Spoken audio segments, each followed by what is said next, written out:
রাস্তার মাথা খেলার মাঠে সিপাহীজলা জেলাভিত্তিক 17 বছরের নিচে বালক বালিকাদের কবাডি প্রতিযোগিতা অনুষ্ঠিত হয়।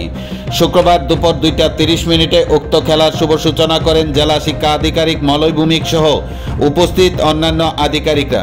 বিশালগড় মহকুমা যুব ও ক্রীড়া বিষয় দপ্তরের উদ্যোগে উক্ত খেলা সম্পূর্ণ হয়। উক্ত খেলায় বালকদের মধ্যে চ্যাম্পিয়ন হয়েছে সোনামুড়া দল, রানার্স হয়েছে বিশালগড় দল এবং থার্ড পজিশন হয়েছে জম্পুইজলা দল।